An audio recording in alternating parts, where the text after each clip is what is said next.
Everybody, it's EzraTime again here, and welcome back to another review video. And today we're gonna be reviewing an anime called Paranoia Agent, which is like a mystery psychological thriller anime. Because I know that we're nearing October, right? So I thought that I find some scary anime to watch, and I just happened to found this recommendation on Instagram. Like when people post that the scary anime, and I found this one which kind of intrigued me because like the plot for this one is actually about a boy, a bad boy, basically like a serious mysterious asylum called Lil Slugger, or in the anime they call him Shonen Bat, or like which translates to bad boy.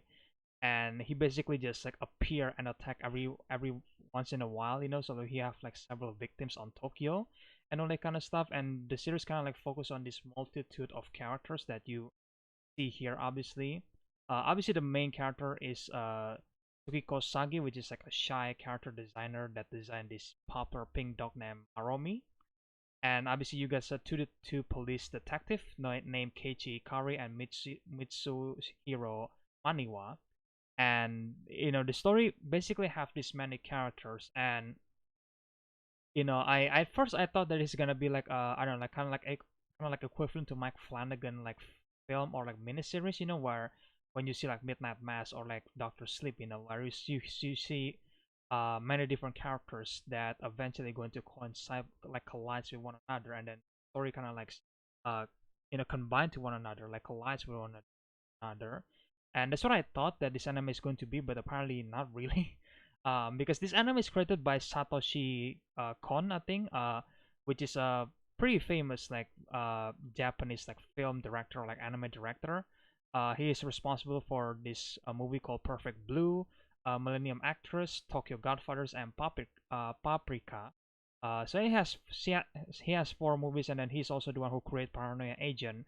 And if you are a fan of Satoshi Kon, then you know that his work actually has this theme about like reality versus fiction, and that theme was really present in this series. And I would say that the first four episodes of this anime, it kind of build up like this straightforward like horror mystery, like well crafted like story. But eventually, when episode 5 started, that's where the show gets weird. And I mean really weird, because when the show started getting weird in episode 5 and also ridiculous, I kind of just want to turn off the show because it was like, what the fuck is happening?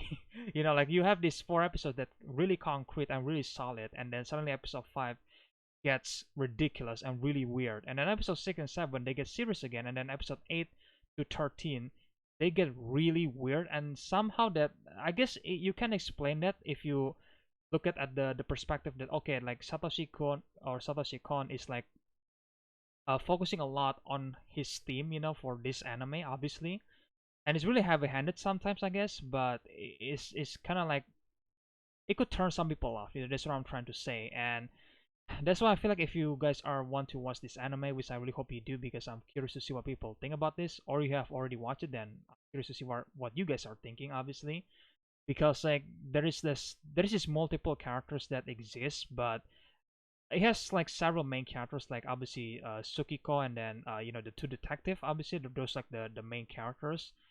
But obviously, as you can see in the poster right here, there is like other characters as well that they like every single episode is actually focusing on one of them, at some point.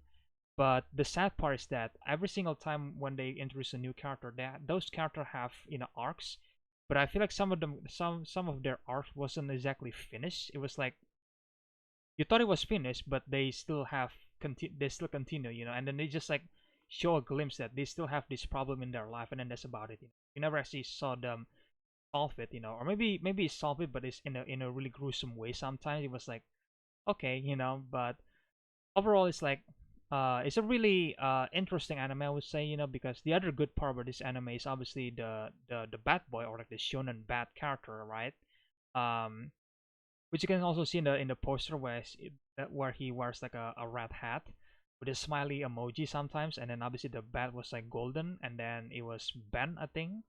Yeah, it was Ben. And the anime focused so much that what if something like this actually happened in real life? What if some like a 6-year-old boy or something, and it's suddenly just going around the street at night and then just like hitting and hurting people left and right.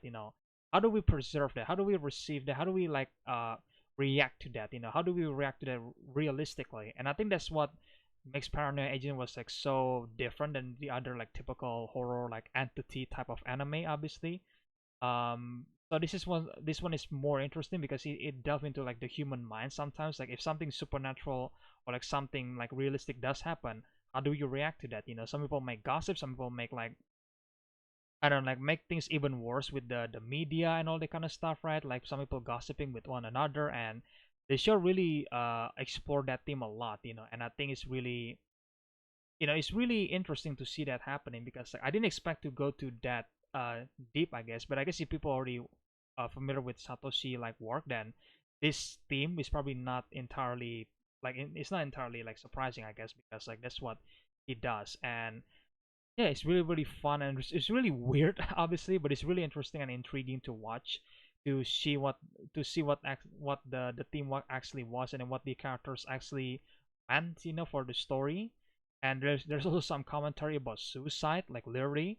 And then there's also some commentary about like working on an anime industry, was obviously overwork and all that kind of stuff. Like there is one episode that focused on that, and it was interesting, because people might think that this is like a filler episode. I guess somewhat it is, but considering the show is actually focusing so much on the different type of theme that you explore, that it kind of makes sense why one episode focus a lot on a different thing and not exactly focusing on our main character. And I guess the down part of that, even though I love all this different weirdness that this show has, it's like every single character doesn't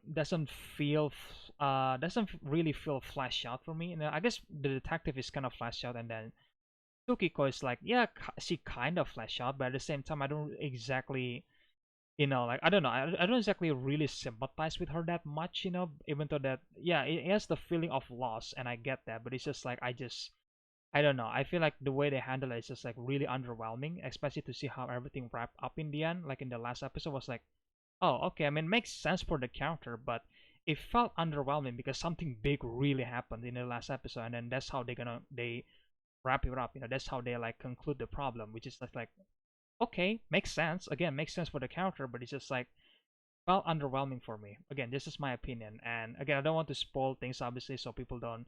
You go watch this anime. It's really weird, and sometimes when you get to the episode 5, that you think that, oh, that's the mystery, it was solved. That's really weird. So like, just be clear that episode 5 is really weird. It's probably the worst episode in this anime, but you kind of need to watch it because so you can understand the character's like mindset, I guess, in some way, and you can like skip through the dialogue if you don't want to.